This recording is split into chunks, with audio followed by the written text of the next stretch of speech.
le Seigneur vous bénisse.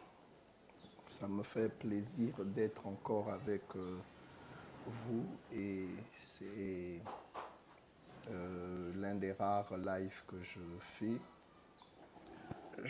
J'ai l'habitude de faire des lives très rarement en fait, très rarement. Et béni soit le Seigneur parce que aujourd'hui j'ai quelque chose à cœur. Et par rapport à ce que j'ai à cœur, j'aimerais vraiment partager avec vous ce live. Alors, en suivant l'actualité, vous allez constater que les nations sont en train de bouger. Les nations sont en train de bouger. Les nations sont en train de bouger. Et beaucoup de personnes sont alertées par rapport à ça. En particulier, nous, ici, dans nos deux pays, les deux Congos. Pas seulement nos deux pays, hein, un peu partout, on a des situations qui font que, à mon humble avis, l'Église doit se lever dans la prière.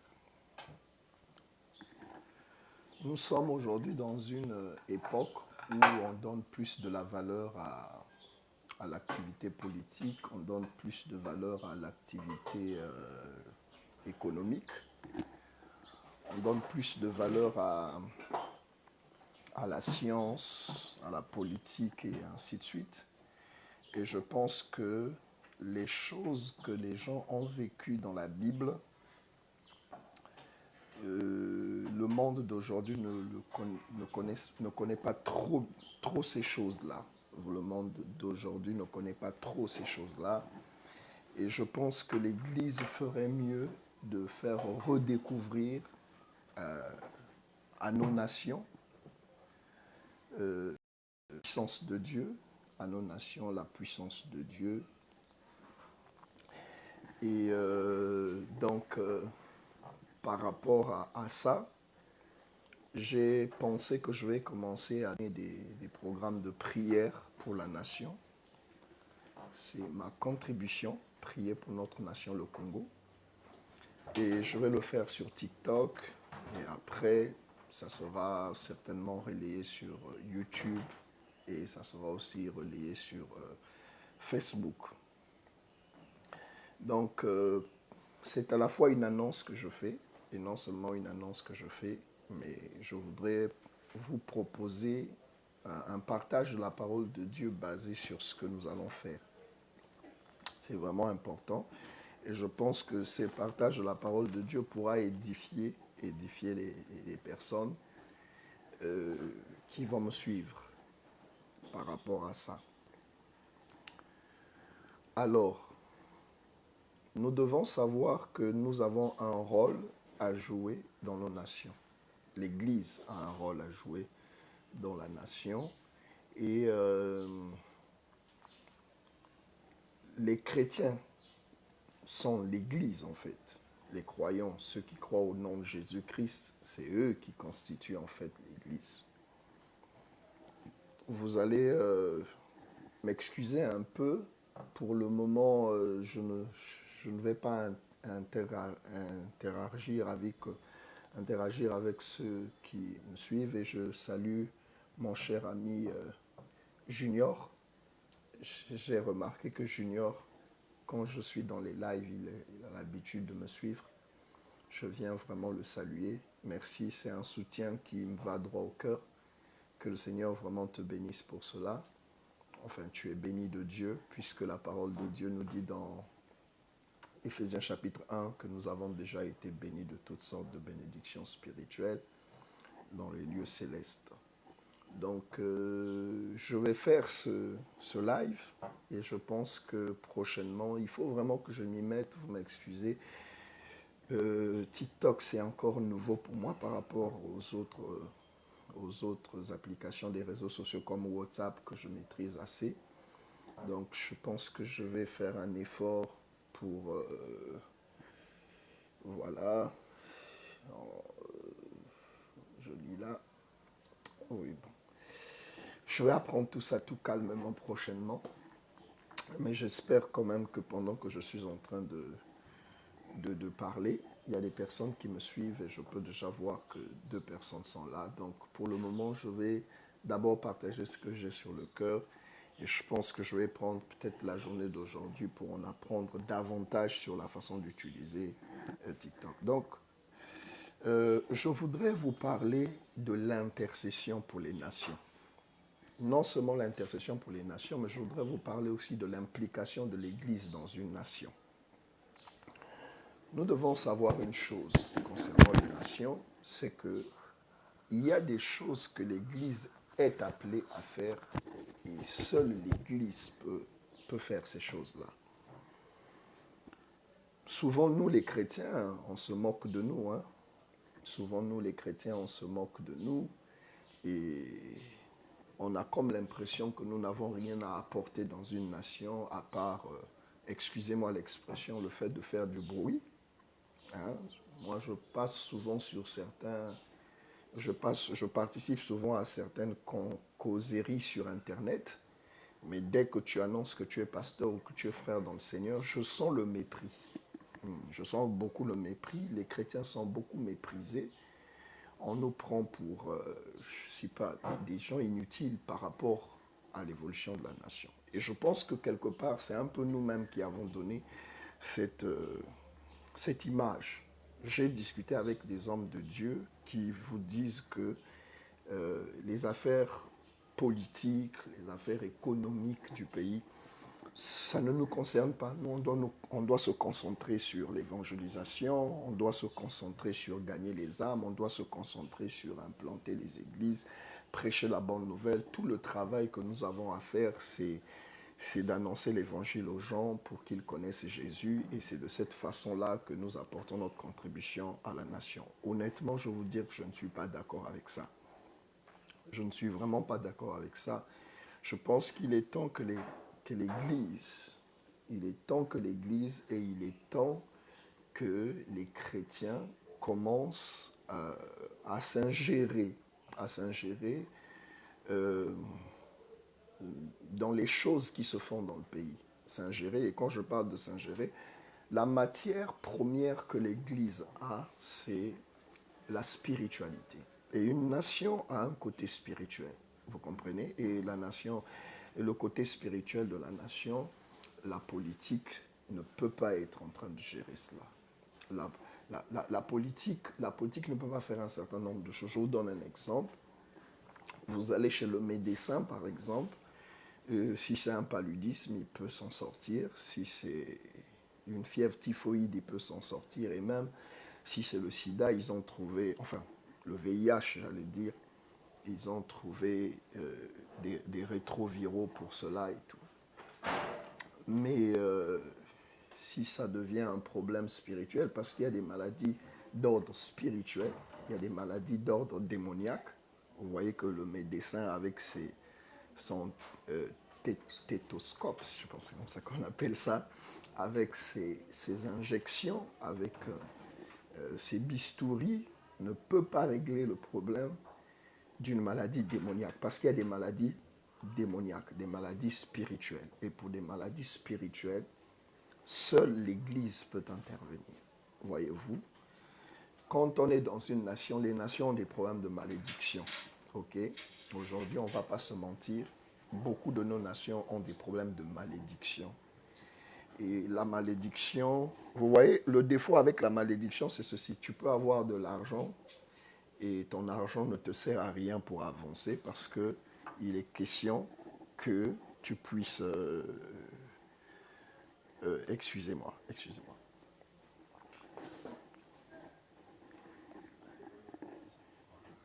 Je suis en direct. Dans mon pantalon noir, là, il y a de l'argent.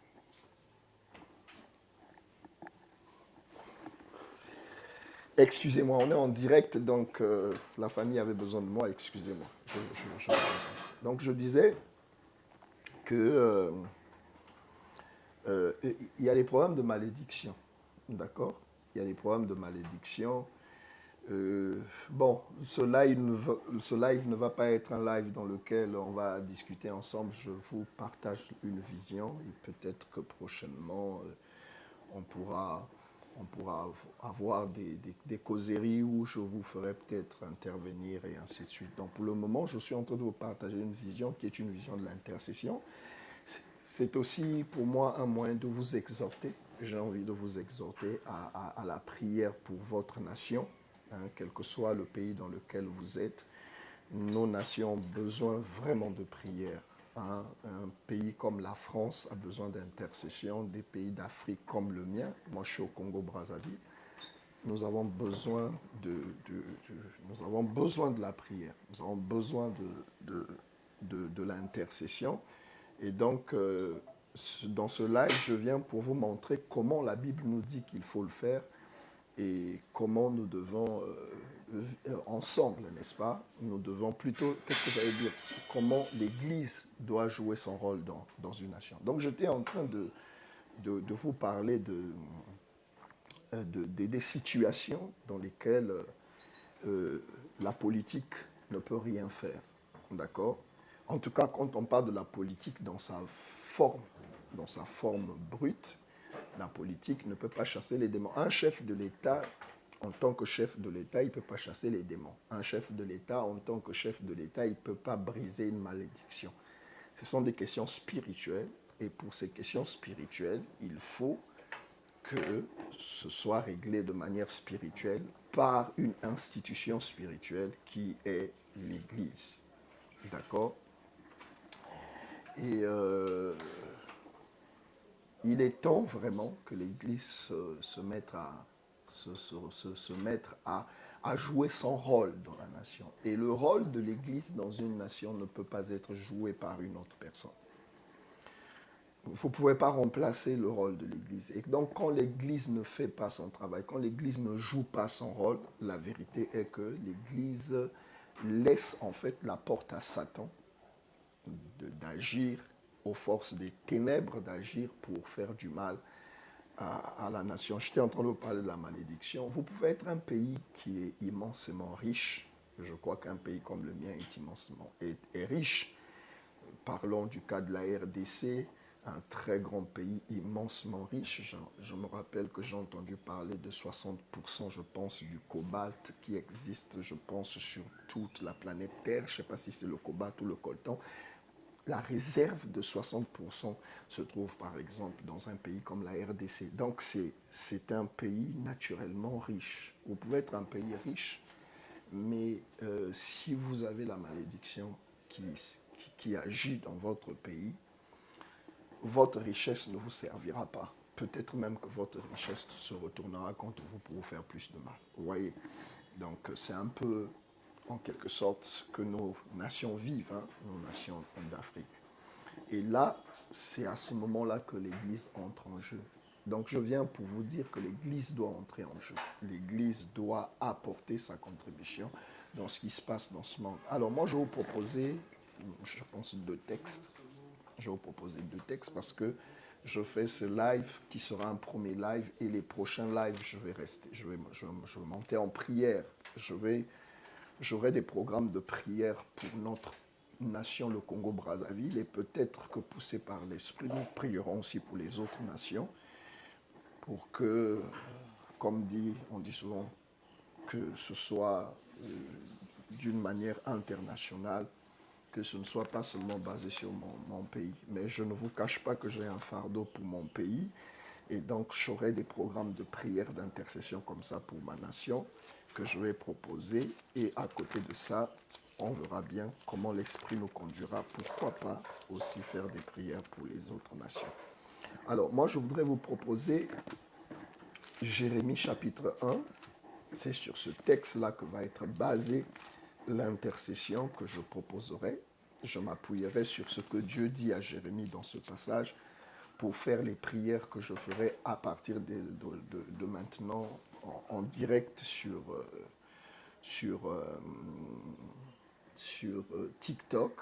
Et je pense que ça va être aussi rediffusé sur Facebook et sur YouTube. Alors, je suis dans Jérémie au chapitre 1. Je pouvais lire à partir du verset 4 pour que ça soit plus intéressant, mais je vais aller directement au verset 7, à partir du verset 7. Et l'Éternel me dit, ne dis pas, je suis un enfant. Ne dis pas, je suis un enfant, parce qu'en fait, Jérémie ne se sent pas prêt. Il se dit, est-ce que moi, je peux faire le travail que tu me demandes de faire? Tu me dis que je suis prophète, mais est-ce que moi, je peux faire ce travail-là? Je ne suis qu'un enfant. Dieu lui dit au verset 7, ne dis pas, je suis un enfant. Il dit, car tu iras vers tous ceux auprès de qui je t'enverrai, et tu diras tout ce que je t'ordonnerai. Maintenant, au verset 8, il dit, ne les crains point, car je suis avec toi pour te délivrer, dit l'Éternel. Le verset 9 dit, puis l'Éternel étendit sa main, et c'est à partir de là que ce que je veux partager avec vous vient. Puis l'Éternel étendit sa main et toucha ma bouche. Et l'Éternel me dit, voici, je mets mes paroles dans ta bouche. Je commence par dire ceci. Nous qui sommes les enfants de Dieu, Dieu a mis ses propres paroles dans sa bouche. Vous me posez la question, quelles paroles? Les paroles avec lesquelles Dieu a créé le monde se trouvent dans notre bouche. La puissance qui accompagne les paroles de Dieu quand il a créé le monde, quand il parle, se trouve dans notre bouche. Je n'ai pas le temps de vous montrer ça en profondeur, mais déjà quand nous voyons le fait que Jésus-Christ est mort à la croix, et avant de mourir, il a dit « tout est accompli », il a accompli toutes les promesses que Dieu fait à son peuple que nous sommes, nous qui croyons au Fils de Dieu. Et il est venu même habiter lui-même en nous. Dans 1 Jean chapitre 4, verset 4, la Bible dit « Celui qui est en nous est plus grand que celui qui est dans le monde ». Et là, nous avons la promesse au verset 9 de Jérémie 1, « Dieu met ses paroles dans notre bouche ». Pour que nous puissions avoir la victoire sur les mauvaises choses qui se font dans les nations. Dans ma nation à moi, par exemple, on a beaucoup de tueries. Dans ma nation à moi, on a un taux de mortalité élevé. C'est un peu la même chose dans beaucoup de nations d'Afrique, un taux de mortalité élevé. Je dis souvent que actuellement au Congo, les gens meurent plus vite que dans un pays en guerre. Je me rappelle un jour, je suis allé à la morgue et il y avait 82 corps qui sont sortis la même semaine. En une seule semaine, 82 corps. Je me rappelle quand on grandissait à l'époque, on pouvait compter à peine les veillées. Les veillées étaient rares, je parle des veillées mortuaires. Les veillées étaient rares, les gens ne mouraient pas beaucoup. Mais aujourd'hui, vraiment, les gens meurent. Vous vous baladez dans les quartiers. Moi, je suis de Pointe-Noire. Vous vous baladez dans les quartiers de Pointe-Noire.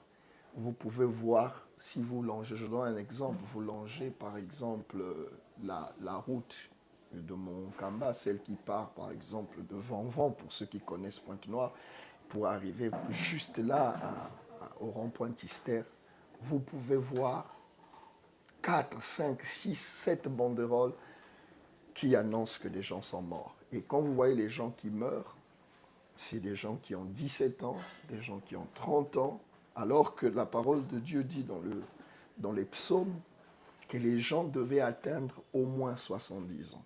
Au moins 70 ans avant de mourir.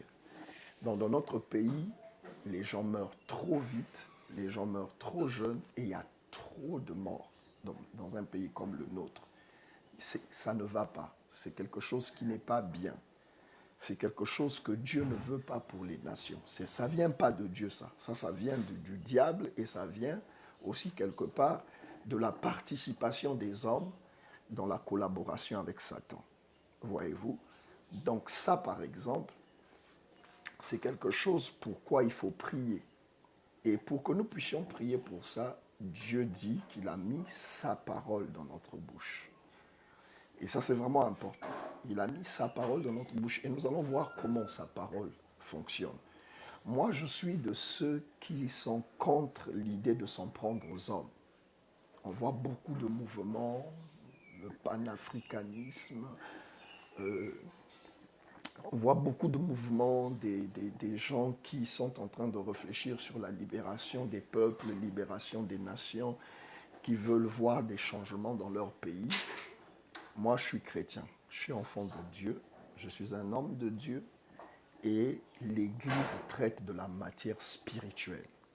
Je vous montrerai le verset. La Bible dit, nous n'avons pas à lutter contre la chair et le sang. Il faut être capable de transcender et de voir au-delà des hommes. D'accord?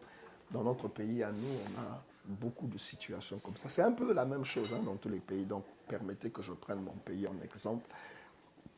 Vous vous levez un matin, le corps d'une jeune fille de moins de 16 ans est retrouvé sans vie dans de l'eau. Et quand vous regardez un peu, vous êtes étonné comment elle a pu mourir comme ça. Il y a ce mouvement des bagarres entre les élèves du lycée et du collège aussi qui a pris de l'ampleur. Vous voyez les enfants, vous êtes en train de vous dire ces enfants sont mal éduqués, ces enfants ne comprennent pas pourquoi ils vont à l'école. Il y a des entités sataniques, des entités démoniaques qui travaillent derrière tout ça. Les actions des hommes sont influencées par le côté spirituel, voyez-vous. Et donc, je pense qu'il est temps que l'Église se lève dans l'intercession et que nous nous levons dans l'intercession à un degré très, très, très fort, que nous passons vraiment à la vitesse supérieure et que nous prenons de plus en plus au sérieux maintenant, parce que nos nations ont vraiment besoin de l'intervention de Dieu. Et je crois qu'il y a des choses qui ne changeront plus dans nos nations si ce n'est pas Dieu qui intervient pour les changer.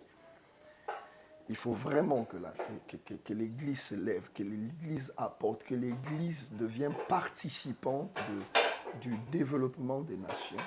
C'est vrai que nous faisons un travail en prêchant la parole de Dieu pour moraliser les gens.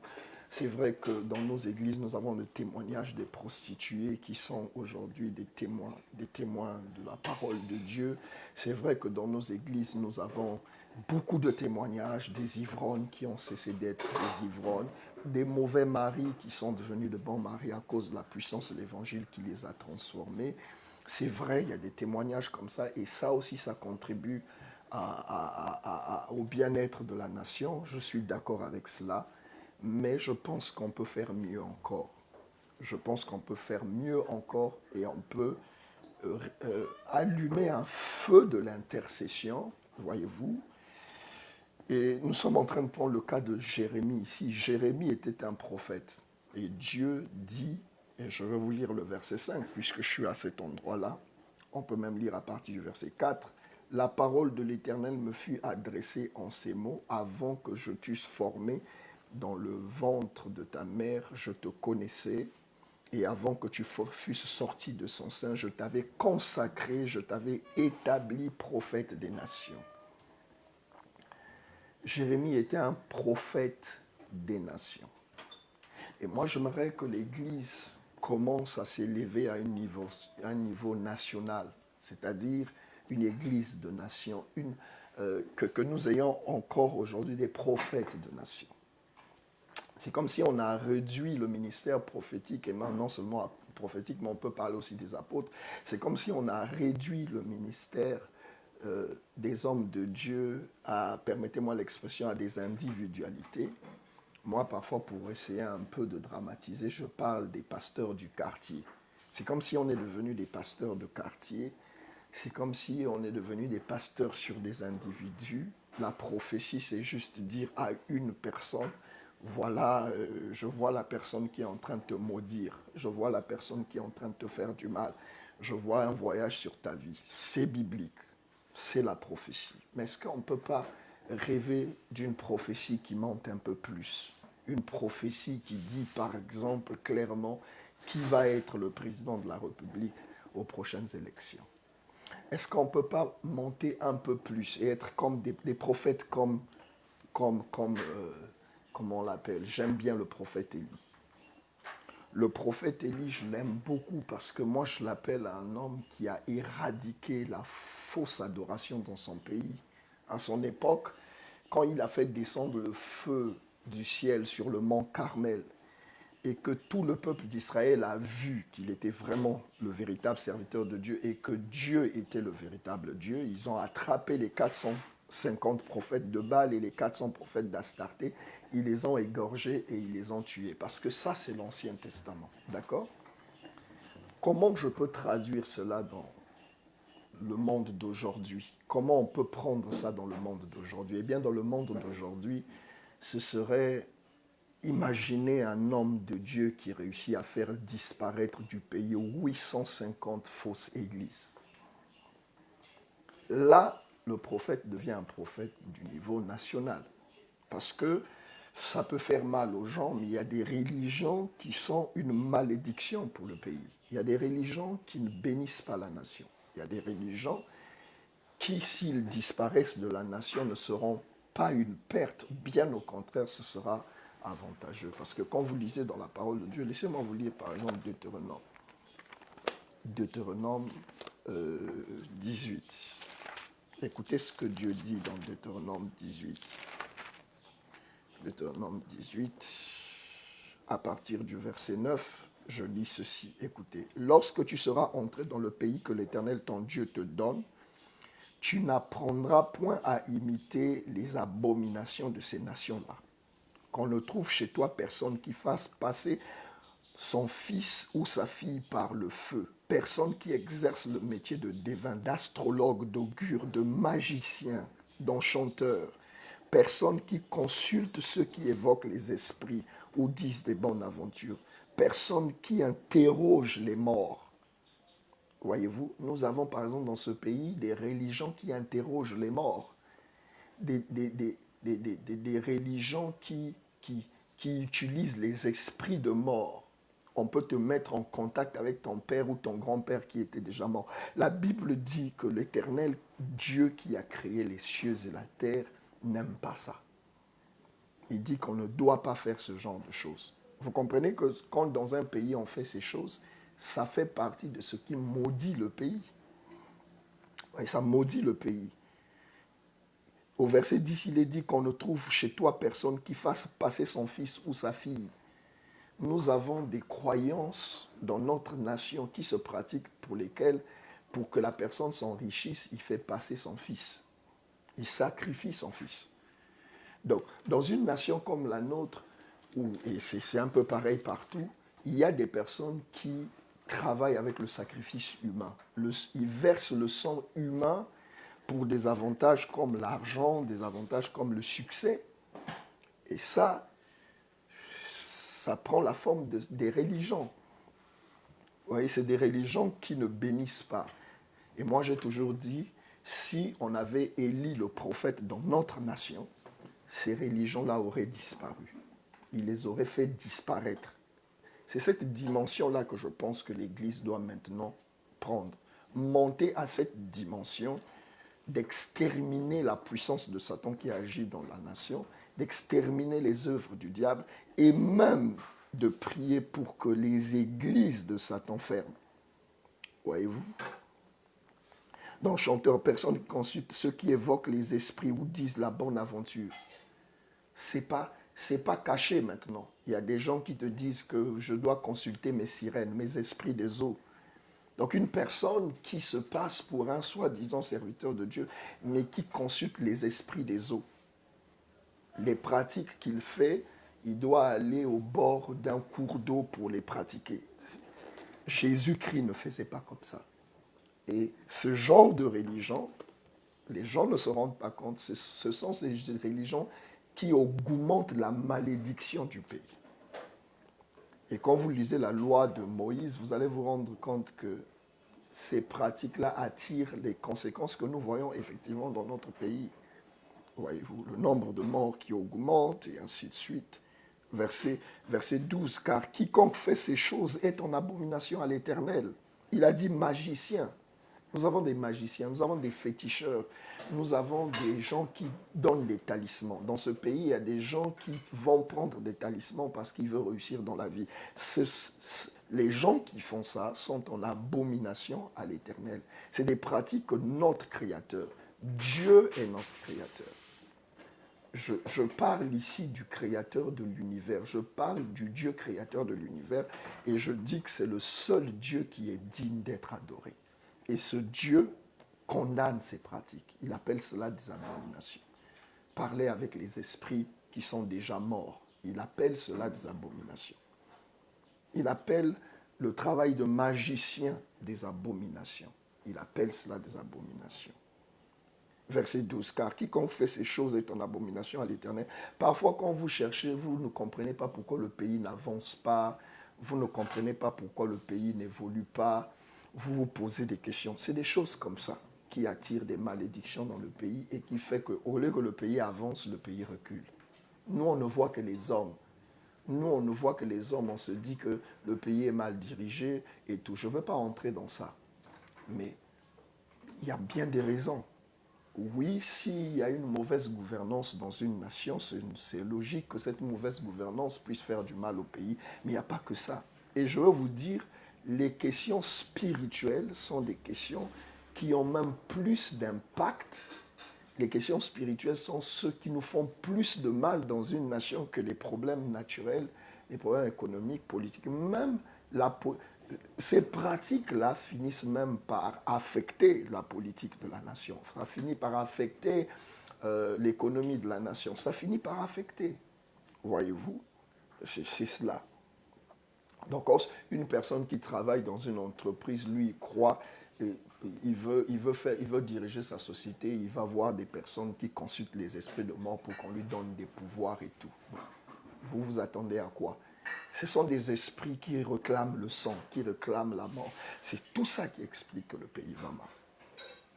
Voyez-vous? Verset 12, car quiconque fait ces choses est en abomination à l'Éternel. Et c'est à cause de ces abominations que l'Éternel, ton Dieu, va chasser ces nations devant toi. Donc, quand nous sommes des nations qui sont obligées de fuir, de subir parfois la domination des autres peuples sur nous, c'est parce que nous pratiquons ces choses-là. Ces choses-là sont pratiquées sur la terre congolaise. Et c'est ça qui fait que parfois, ça donne de la force parfois aux étrangers de venir nous dominer dans notre propre pays. Le verset 13 dit, tu seras entièrement à l'Éternel, ton Dieu. Je saute ça. Voilà. Donc, voilà par exemple, pour vous parler de Élie. Élie était un prophète qui ne supportait pas la présence de l'adoration à Satan. Il ne supportait pas ça. Il ne supportait pas ça. Or, je pense que nous, dans un certain sens, qu'il me soit permis de dire, nous sommes en train de cohabiter avec les ténèbres. Nous laissons les ténèbres régner, nous laissons les ténèbres prospérer, nous laissons les ténèbres agir dans notre pays. Je dis à quelqu'un, écoutez-moi, le rôle que l'Église doit jouer dans une nation ne peut pas être joué par une autre institution. Et c'est pourquoi l'Église doit se réveiller et l'Église doit prendre ses responsabilités dans le pays. Il y a des choses, vous pouvez avoir un chef d'État, il est le meilleur des chefs d'État, il y a des choses qu'il ne pourra jamais faire. Parce que c'est des questions spirituelles. Une nation a un côté spirituel. Et ce côté spirituel, seule l'Église peut traiter ça. Alors, je reviens sur mon texte de Jérémie 1, verset 9. Il dit, puis l'Éternel étendit sa main et toucha ma bouche, et l'Éternel me dit, voici, je mets mes paroles dans ta bouche. Et quand Dieu met ses paroles dans la bouche de Jérémie, le verset 10 nous dit ce que ça produit. Il dit, regarde, je t'établis aujourd'hui sur les nations et sur les royaumes. Ce que l'Église ne sait pas, c'est qu'elle est établie sur la nation, par Dieu. Ce que l'Église... Vous me dites, mais il était en train de dire ça à Jérémie. Eh bien, je n'aurai peut-être pas le temps de vous montrer tous les versets, mais toutes les promesses qui ont été faites à Israël à l'époque, ou à un prophète à l'époque, à cause de Jésus-Christ qui a dit, tout est accompli à la croix, toutes ces promesses deviennent nos promesses. Ça devient des promesses de l'Église. Ce que Dieu a dit à Jérémie, il me le dit à moi. Vous comprenez? Donc j'ai le droit de m'approprier ce texte parce que c'est la vérité. Vous comprenez? Il dit, regarde, je t'ai établi aujourd'hui sur les nations. L'Église doit savoir qu'elle est établie. Vous savez, je vais vous dire une vérité en toute vérité. Si les choses se passaient très bien, ce sont les hommes de Dieu qui devaient oindre les chefs d'État. Voilà l'ordre établi par Dieu. C'est comme ça que vous allez remarquer que David, le roi selon le cœur de Dieu, a été oint par Samuel. Samuel a versé l'huile sur lui. Et je pense aussi à Hébron, je pense 2 fois après aussi, il a été oint devant tout le peuple. Ça peut choquer quelqu'un, mais dans le plan de Dieu, dans la hiérarchie de Dieu, l'Église vient dans une nation, les hommes de Dieu viennent dans une nation avant le chef de l'État. Et je parle dans le domaine spirituel, je ne parle pas dans le domaine politique, je ne parle pas dans le domaine naturel. Dans le domaine naturel, le chef de l'État, c'est l'autorité suprême, c'est le premier, on va dire quoi, c'est le premier citoyen de la nation. Ça, c'est sur le plan naturel. Et sur le plan naturel, Dieu dit à l'Église qu'on doit, toute autorité vient de Dieu et qu'on doit honorer les autorités. Voilà pourquoi vous allez voir que Nathan, qui était le prophète, Nathan était capable de recevoir la révélation sur les péchés de David, qui était le roi. Il a reçu de Dieu la révélation. En d'autres termes, un prophète est capable de voir la vie du roi ou du chef de l'État, pour parler de notre génération d'aujourd'hui. Un prophète, un homme de Dieu dans une nation a la capacité de voir la vie du chef de l'État. C'est comme ça que Nathan a su que le roi David avait commis l'adultère. Il a su ça dans ses moments de prière. Dieu l'a parlé et il a vu ça. Voilà l'ordre exact de Dieu pour une nation. Et tenez-vous bien, Dieu est le Dieu des nations. C'est ce que nous devons savoir. Dieu est le Dieu des nations. Et Dieu a son plan pour les nations et Dieu a son programme pour les nations, mais Dieu a aussi sa hiérarchie sur la nation. Et moi, je pense que beaucoup de choses arrivent à nos nations parce que les prophètes ne sont pas à leur place. Les hommes de Dieu ne jouent pas leur rôle. Les hommes de Dieu ne sont pas à leur place. Ils ne font pas ce qu'ils devaient faire. Nous avons réduit nos ministères à nos activités d'église locale. Nous nous concentrons sur les brebis que Dieu nous a données. Nous nous concentrons sur le bon fonctionnement de nos ministères à titre personnel. Mais je pense qu'il est temps que nous retrouvons la dimension des Jérémies. Dieu dit, regarde, je t'établis aujourd'hui sur les nations et sur les royaumes. Un homme de Dieu établi sur la nation. Un homme de Dieu établi sur les nations, sur les royaumes. Ok? C'est ça. Il faut que nous retrouvons cela. Et je vous dis, la nation a besoin de ce que Dieu a donné à l'Église. Et la nation a besoin de l'Église. La nation a besoin, je dirais ici, du prophète. La nation a besoin. Et je le répète encore, le travail qu'un prophète doit faire dans une nation et le développement d'une nation dépend aussi du rôle du prophète dans la nation. C'est vraiment important. Quand le prophète ne travaille pas, comprenez ici par prophète, je vais mettre ça un peu, je vais généraliser, hein, je vais parler en général, donc les gens forts en théologie, comprenez-moi, je généralise. Le prophète ici, pour moi, c'est l'Église, c'est l'homme de Dieu, c'est les chrétiens dans leur véritable rôle dans la nation. Vous comprenez? Donc, je veux dire ceci, une partie du développement et du bien-être d'une nation, une partie est jouée par l'Église. Si l'Église... Voilà pourquoi moi je dis une chose, l'Église est coupable dans ce qui nous arrive. Et nous allons le voir dans la suite. L'Église est coupable l'Église. C'est la faute de l'Église, c'est la faute des hommes de Dieu, c'est la faute des chrétiens pour tous les malheurs qui nous arrivent. Parce qu'on a un rôle à jouer dans l'Église, on n'a pas compris. Jésus dit par exemple dans Matthieu chapitre 5, du verset 13 au verset 16, il dit « Vous êtes la lumière du monde ». Bon, si Jésus nous appelle la lumière du monde et que nous ne décidons pas de jouer le rôle de la lumière du monde, ça veut dire quoi? À cause de nous, il y a les ténèbres. Et c'est les ténèbres que nous voyons parce que les tueries sont dans les ténèbres. Aujourd'hui, nous avons les phénomènes des enfants, des petits-enfants qui partent peut-être de 12 ans ou de 10 ans jusqu'à peut-être 20 ans, quelque chose, qui utilisent des machettes pour tuer les gens. Ça, ce sont les ténèbres, ça. Ce sont les ténèbres. Et l'Église a les paroles de Dieu. Vous verrez dans la suite, je vais vous le montrer. L'Église peut parler et les phénomènes s'arrêtent. Élie s'est levé un jour devant la nation. Il a dit, il n'y aura plus de pluie dans le pays pendant 3 ans et demi, sinon à ma parole. Il a parlé. La chose est arrivée. Le pouvoir que Élie avait d'arrêter la pluie sur la nation d'Israël pendant 3 ans et demi, c'est le même pouvoir que nous avons. Et quand Élie arrête la pluie sur toute la nation pour montrer la colère de Dieu, il est en train de nous montrer le rôle d'un homme de Dieu dans une nation. C'est ça qu'il est en train de nous montrer. Je ne vais peut-être pas trop parler sur le fait qu'il a arrêté la pluie, mais après, c'est le même Élie qui est revenu pour prier et la pluie est revenue. Voilà le rôle d'un homme de Dieu. Voilà pourquoi je dis que les scientifiques peut-être ne me croiront pas, les gens qui raisonnent ne me croiront pas, les intellectuels, beaucoup d'intellectuels ne me croiront pas ou ne me comprendront pas. Mais je vous dis qu'il n'y a pas de véritable développement d'une nation, surtout dans le cas de nos nations à nous, sans le rôle de l'Église.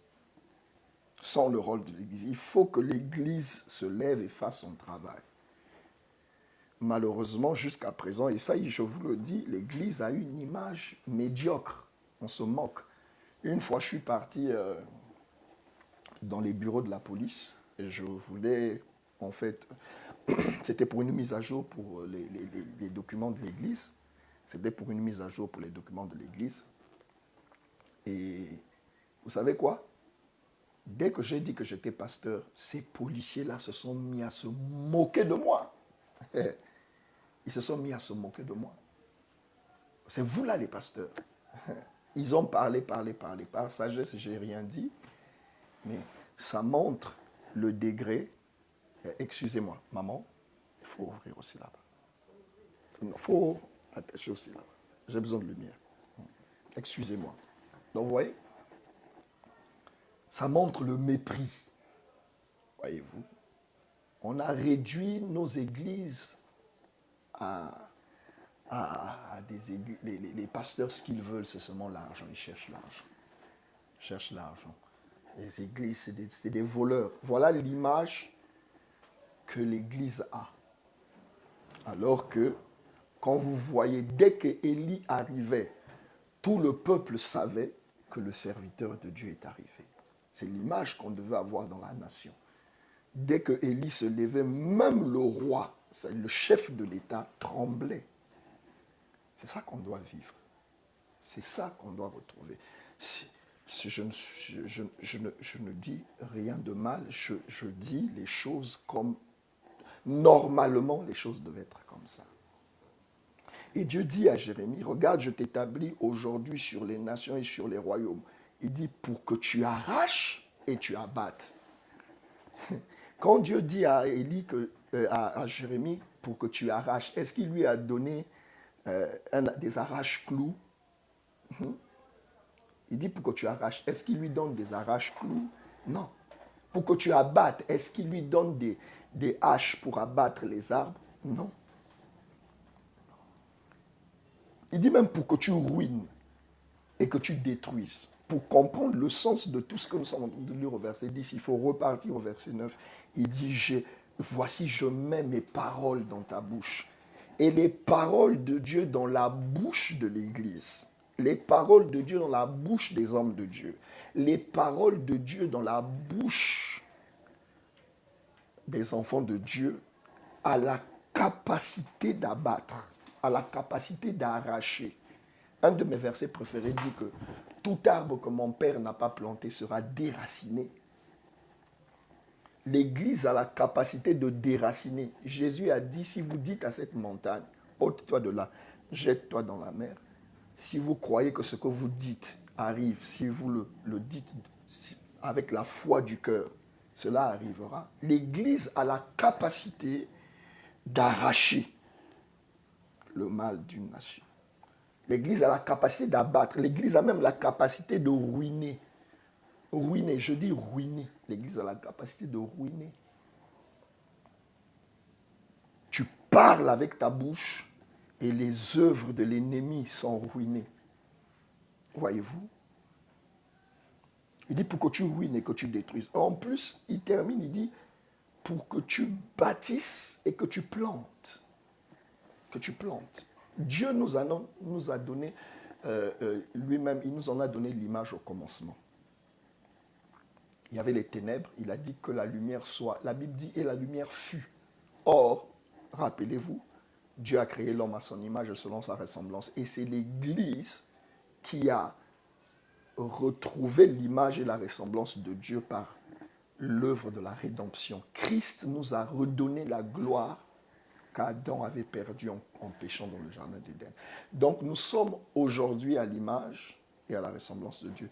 Et dans Éphésiens 5, un des versets que j'aime beaucoup, Éphésiens 5, le verset 1, regardez ce que la Bible dit. Éphésiens 5, verset 1, je vous montre ça rapidement. Regardez ce que ça dit. Ça dit, Éphésiens chapitre 5, verset 1, devenez donc les imitateurs de Dieu. J'aime ça, les imitateurs de Dieu. Nous devons imiter Dieu. Dieu a dit que la lumière soit et la lumière fut. Je voudrais vous rendre un témoignage et que Dieu me préserve de l'orgueil.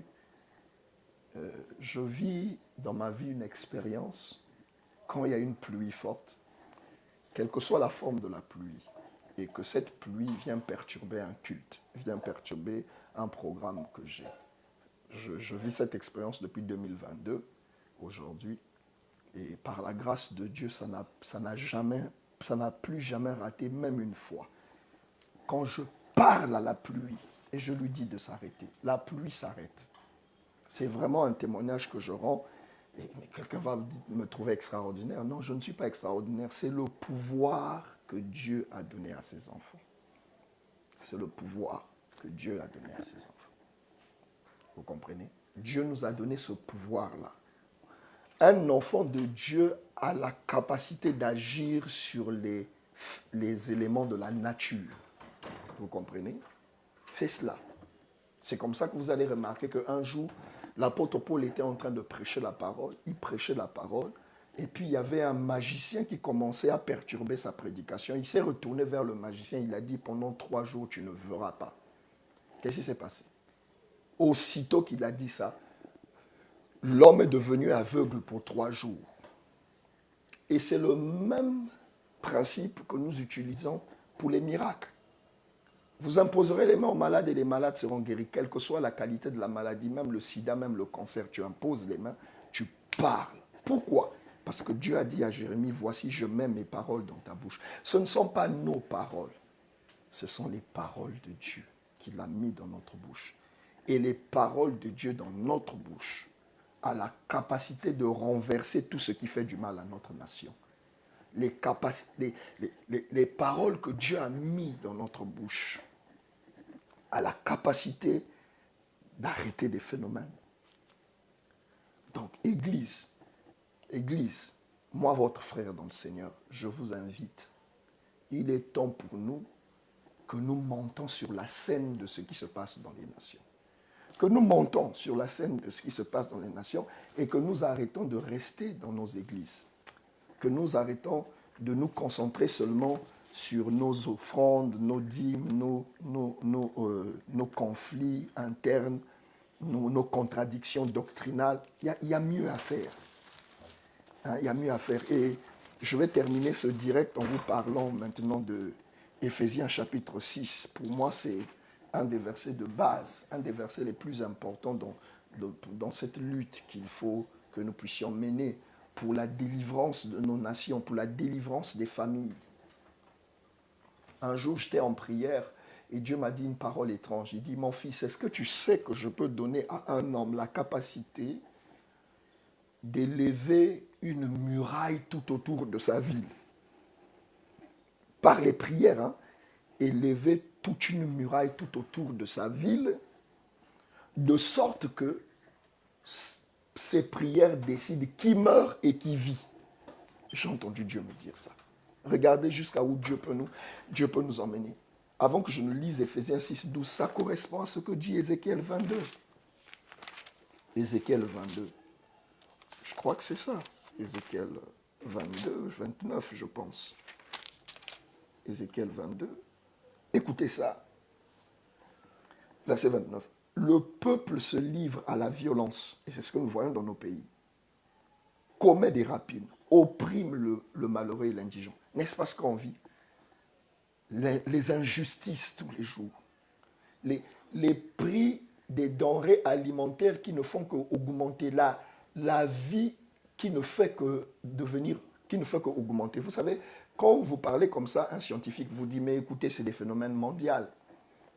La crise, c'est dans tous les pays. Eh bien, Dieu n'est pas terrestre. Dieu n'est pas terrestre. Et qu'on se dise aussi la vérité, pendant qu'on dit que cette crise, elle est mondiale, c'est dans tous les pays que les prix augmentent, il y a des pays qui ne vivent pas ça. Il y a des pays qui sont heureux. J'ai suivi un documentaire sur le Qatar. Les autorités du Qatar donnent à toutes les familles du pays, chaque année, les aliments de base. Donc la nation vous donne le sel, vous donne le lait, vous donne les oignons, les épices. Tout ce qui est aliment de base, la nation vous le donne. J'ai entendu même parler d'un pays où le plus pauvre du pays est riche en millions. Enfin, il est millionnaire. Donc, à un moment, c'est pas vrai. C'est pas vrai. Faut pas qu'on accepte ça comme une fatalité. Faut pas qu'on accepte des choses comme si le contraire n'était pas possible. C'est pas vrai. Le fait que les nourritures, tout dans la vie commence à coûter cher, ça ne nous bénit pas. Ça nous rend la vie difficile. Les gens souffrent. Et nous avons, par exemple, dans notre pays, des gens qui meurent parce qu'il n'a pas les 5 000 francs de la consultation. Surtout qu'aujourd'hui, le corps médical travaille maintenant. Si tu n'as pas d'argent, on ne te touche pas. Vous voyez?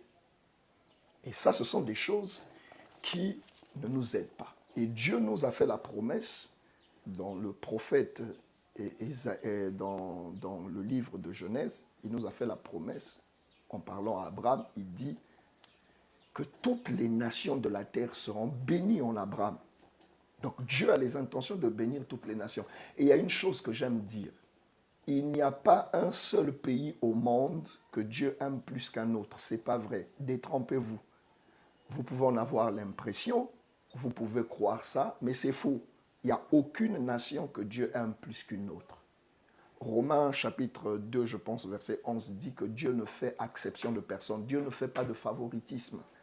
Il n'y a aucun pays au monde que Dieu aime plus que les autres. Et c'est sur cette base que je me dis, si Dieu aime toutes les nations de la même façon, ça veut donc dire que ce que nous voyons chez les autres, que nous ne voyons pas chez nous, nous pouvons le voir. Nous pouvons le voir. Et en tant que serviteur de Christ, je parle de notre contribution à nous en tant qu'Église. Nous gérons la matière spirituelle. Et la matière spirituelle est plus importante que tout le reste. Moi, je ne m'y connais pas pour construire les routes. Mais Dieu nous a donné le pouvoir de bénir la construction des routes. Je peux déclarer des paroles et ces paroles affectent les ingénieurs des routes pour qu'ils fassent bien le travail. Voilà ce que l'Église doit comprendre et connaître. Voilà ce que l'Église doit retrouver. Voilà ce que l'Église doit vivre. Vous comprenez? Donc, par exemple, la politique, moi je suis nul en politique. Je suis nul. Je connais presque rien en politique. Mais je suis prédicateur de l'Évangile. Et j'ai mon rôle à jouer. D'accord? C'est comme dans le corps. Hein? C'est comme dans le corps. La main ne fait pas le rôle de l'œil. D'accord? Donc, le prédicateur de l'évangile ne fait pas le rôle du président. Mais comme la main a besoin de l'œil et l'œil a besoin de la main dans le corps, c'est la même chose pour la nation. Je dis qu'une nation ne peut pas se développer sans l'apport véritable de l'Église. Si vous voulez, l'apport véritable des hommes spirituels, des hommes de Dieu, des hommes qui gèrent la matière spirituelle. Parce qu'il y a des sorciers qui nous font du mal dans ce pays. L'une des raisons pour lesquelles le Congo va mal, c'est les sorciers et la sorcellerie. C'est les sorciers et la sorcellerie. Et je crois que la sorcellerie du Congo a de l'impact sur l'économie de notre nation, a de l'impact sur la politique de notre nation.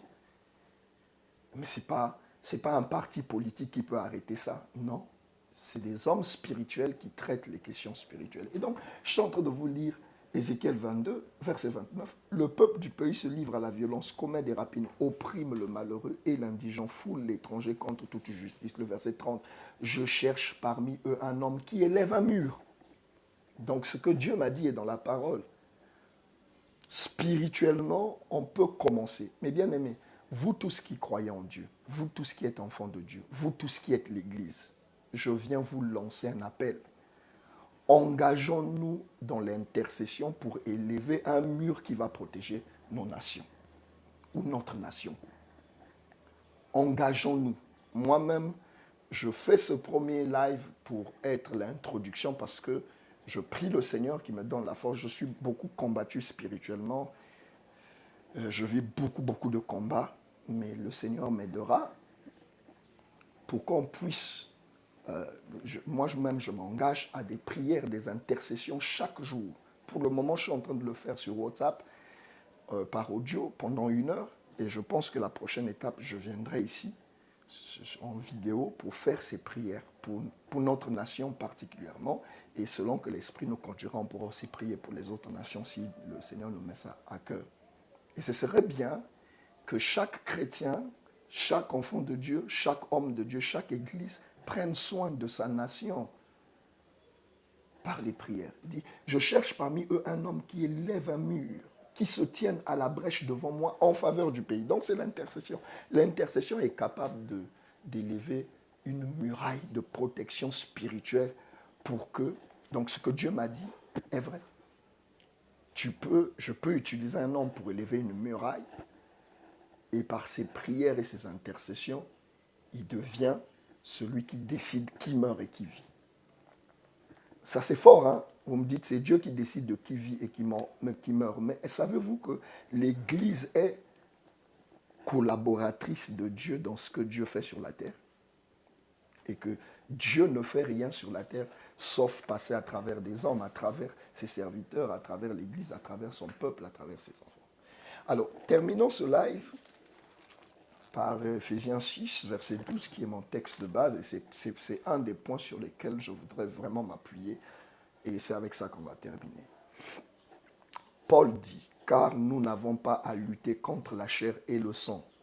La chair et le sang, c'est l'homme. Un enfant de Dieu ne se bat pas contre les hommes. Un enfant de Dieu ne rentre pas dans les débats que c'est tel ministre qui a fait ça, c'est tel... Nous pouvons entendre parler de ça. Nous pouvons même nous mettre au courant de ce qui se passe dans la nation. Mais l'Église doit voir ce qui est derrière les esprits. Il dit, nous n'avons pas à lutter contre la chair et le sang, mais contre les dominations, contre les autorités, contre les princes de ce monde des ténèbres, contre les esprits méchants dans les lieux célestes. Je ne sais pas, on m'a raconté une histoire et je ne sais pas si c'est vrai. Après, je vais vous raconter aussi ce que j'ai déjà vécu moi-même plusieurs fois dans ma vie. Mais on m'a raconté qu'un jour, il y a un chrétien, je ne sais pas si c'est vrai, mais en tout cas, j'ai entendu parler d'une histoire comme ça, un chrétien qui a entendu l'esprit lui dire « réveille-toi ». En pleine nuit, hein, il se réveille et il dit « regarde à la fenêtre ». Quand il regarde à la fenêtre, il voit que c'est un voleur qui a fait le mur et qui est entré dans sa maison. Et le voleur avait tous les outils pour pour défoncer la porte. Et ce chrétien est allé s'asseoir au salon dans l'obscurité, il l'attendait. Et dès que le voleur a réussi à ouvrir la porte, maintenant il voulait entrer pour opérer, ce chrétien s'est levé, il a dit, au nom de Jésus-Christ de Nazareth, je lie tout esprit de vol, je brise l'envoûtement qui se trouve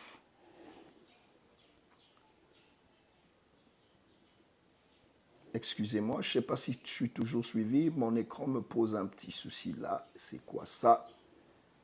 Ah là là, j'espère qu'on n'est pas coupé là. Ah là là là là là là là là là là, c'est quoi ça? Ah là là, je ne sais pas si on a été coupé, hein, mais... Ah, TikTok, il faut que j'apprenne. Il faut que j'apprenne à utiliser TikTok. Je crois que je vais faire des recherches sur Google pour bien comprendre comment ça fonctionne, les lives et autres. D'accord?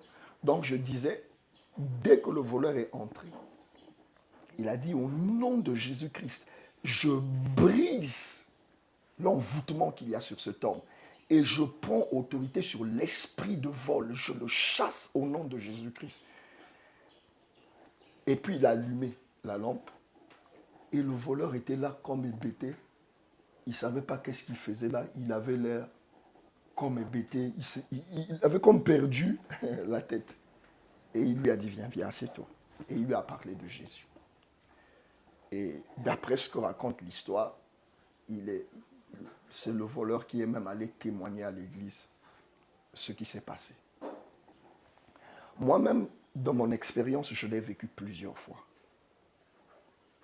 Par la grâce de Dieu, je suis quelqu'un qui n'aime pas la violence, je n'aime pas les émeutes, je n'aime pas la brutalité et tout. Donc, du coup, plusieurs fois, ça m'est arrivé, je suis dans ma maison et puis j'entends une chamaille qui commence à s'éclater, par exemple, dehors dans le quartier, là. Ou même dans la parcelle où je me trouve, deux personnes commencent à se chamailler et ça commence à prendre l'ampleur comme la guerre, comme une bagarre. J'entre dans ma chambre, je dis au nom de Jésus-Christ, je lis les esprits démoniaques qui sont à l'action dans cette situation. Parfois je fais ça, je prie de façon à ce qu'on ne m'écoute pas. Parfois c'est pour moi le test de voir si ça marche. Bien aimé, chaque fois que j'ai fait ça, tu entends parfois les personnes qui se chamaillent. Bon, ça va, ça ne sert plus aussi qu'on se chamaille. Laissons tomber. Et puis, ils se dispersent. Voilà ce dont parle ce verset. Nous n'avons pas à lutter contre la chair et le sang. Vous comprenez? La police arrête les malfrats. La justice condamne les meurtriers, tout ça. L'Église fait mieux que ça. L'Église parle contre les esprits qui sont derrière les actions des hommes. Vous comprenez? C'est pourquoi je vous dirais que le tribalisme, c'est un esprit qui est derrière ce mal-là qui nous fait souffrir, la corruption. Ce sont des esprits qui sont derrière. La guerre, c'est des esprits de guerre. Il y a des esprits de guerre derrière. Les pillages, les vols, c'est des esprits. Ce sont des esprits. Vous comprenez? Ce sont des esprits derrière tout ça. Et Dieu nous dit, voici, je vous ai donné le pouvoir de marcher sur les serpents et les scorpions, des catégories de mauvais esprits, et même sur toute la puissance de l'ennemi. Dieu dit dans Luc 10, 19 que je venais de citer, que nous sommes capables d'annuler tout ce qui peut nous nuire. Donc, on a récupéré ces versets seulement à titre personnel. C'est dommage. Le christianisme d'aujourd'hui est devenu un christianisme à titre personnel. On a trop rendu les choses de Dieu à titre individuel, alors qu'on peut transposer ces vérités sur la nation. L'Église a le pouvoir d'arrêter tout ce qui est en train de nuire à une nation. Donc nous n'avons pas, il n'y a pas, enfin, ce n'est pas notre rôle, ce n'est pas le rôle de l'Église de faire des procès, qui a fait ceci, qui a fait cela. Ce n'est pas le rôle de l'Église. Le rôle de l'Église, c'est de s'en prendre aux esprits. La Bible dit, les gens qui n'ont pas Christ, ils ont des esprits qui les utilisent, les esprits qui les poussent. Derrière une consommation de tabac exagérée, il y a un mauvais esprit derrière. Derrière la consommation exagérée de l'alcool, il y a un mauvais esprit derrière. Il y a un mauvais esprit. derrière l'adultère, l'impudicité, les fornications, la prostitution, les bébés noirs, les koulouna. C'est des esprits qui sont derrière ça. Et donc l'intercession de l'Église consiste à lier ces esprits. Et non seulement à lier ces esprits, mais aussi à proclamer, à faire venir dans la nation, sur le plan spirituel, les choses que nous voulons. Est-ce que vous savez que la Bible dit, tout ce que nous voyons de visible vient de l'invisible? Vous voyez, tout ce que nous voyons dans le visible vient de l'invisible. Donc ça veut dire que la paix que nous voulons avoir de manière naturelle, elle doit d'abord exister sur le plan spirituel. Nous devons prier pour notre nation. Donc c'est ça, c'est l'invitation. Je suis en train de réfléchir si je devais me fixer une heure exacte pour que ça soit un rendez-vous. Je suis en train de penser à des heures comme 21 heures. Hein, faire des lives sur TikTok peut-être tous les 21 heures pour une heure. Et comme ça, j'apporte ma contribution en priant et j'encourage. Si ce message vous intéresse, vous pouvez aussi. Je sais qu'avant moi, avant que je ne vous parle de ça, il y a des plateformes qui existent pour prier pour la nation. Que le Seigneur bénisse vraiment tout ce qui se fait. Et donc moi, je vais m'ajouter aussi. Donc, vous comprenez? Donc, si par exemple vous êtes interpellé par ce message et que vous voulez apporter votre contribution en tant que croyant, en tant que chrétien dans votre nation, eh bien, faites-le. Faites-le. Vous pouvez nous rejoindre quand je vais lancer les lives. Et, ou bien vous pouvez aussi vous-même vous lancer dans ça, crier. Pourquoi pas des lives aussi, prier. Et je tiens à préciser quelque chose. Ça, je crois que je dois préciser ça. C'est très important. Un chrétien respecte les autorités de sa nation. Parce que c'est dommage que beaucoup de gens pensent que pour changer le pays, il faut insulter les autorités, il faut les insulter. C'est une malédiction hein, d'insulter des autorités. Même quand les autorités ne font pas ce qu'ils doivent faire. Hein, est-ce que c'est normal que tu insultes ton père parce qu'il s'est mal comporté? Hein, nous sommes des Bantous. Hein, les Bantous, il ne faut pas suivre les trucs des Blancs là. Ou dans les pays des autres là, Macron lui a jeté une sandale ou une chaussure. Hein, il y a un qui s'est même permis de le gifler. Non, comment? D'abord, la parole de Dieu n'enseigne pas ce genre de choses. Et puis, nous sommes des Bantous. Nous sommes des Bantous. Voyez-vous? Nous sommes vraiment des Bantous. On ne doit pas faire des choses comme ça. Regardez, je vous lis cette séquence des Actes des Apôtres au chapitre 23. Paul, les regards fixés sur son André, dit « Homme, frère, c'est en toute bonne conscience que je me suis conduit jusqu'à ce jour devant Dieu. » Donc je lis le Acte 23 à partir du verset 1. Le verset 2. Le souverain sacrificateur Ananias ordonna à ceux qui étaient près de lui de le frapper sur la bouche. Alors Paul lui dit, Dieu te frappera muraille blanchie. Tu es assis pour me juger selon la loi et tu violes la loi en ordonnant qu'on me frappe. Et puis ceux qui étaient près de lui dirent, tu insultes le souverain sacrificateur de Dieu. Et pourtant, le souverain sacrificateur de Dieu s'était mal comporté, il avait tort. Et le verset 5, et Paul dit, je ne savais pas, frère, que ce fut le souverain sacrificateur. Car il est écrit, tu ne parleras pas mal du chef de ton peuple. C'est écrit. Acte 23, verset 5. Tu ne parleras pas mal du chef de ton peuple. Donc, je crois que ce n'est pas chrétien d'insulter les autorités. Je crois que ce n'est pas chrétien, même de se plaindre tout le temps. Vous savez, nous pouvons nous plaindre. Les plaintes n'apportent pas vraiment le changement. Il faut mieux que des plaintes ou des murmures. Et je pense que le peuple congolais a trop murmuré, le peuple congolais s'est trop plaint, l'Église aussi s'est mise dedans. Il faut maintenant des actions concrètes. Et je vous propose des actions concrètes, de prier pour la délivrance de notre nation, parce que c'est possible. La Bible dit rien n'est impossible à Dieu, dans Luc 1, 37, et la Bible dit ce qui est impossible aux hommes est possible à Dieu. Ça doit être, je pense, Luc 18, 27, si je ne me trompe. Et dans Genèse 18, verset 14, la Bible dit, y a-t-il une chose qui soit trop difficile pour Dieu? Dieu peut tout faire. Dieu peut tout faire. Si des nations sont parties de zéro pour devenir parmi les plus belles nations comme le Qatar, c'est possible pour nos nations à nous aussi. Merci beaucoup. Que le Seigneur vous bénisse. C'était l'apôtre Samuel Abraham. Donc, on se donne rendez-vous. Priez pour moi afin que ce projet devienne réalité. Donc, on se dit à la prochaine.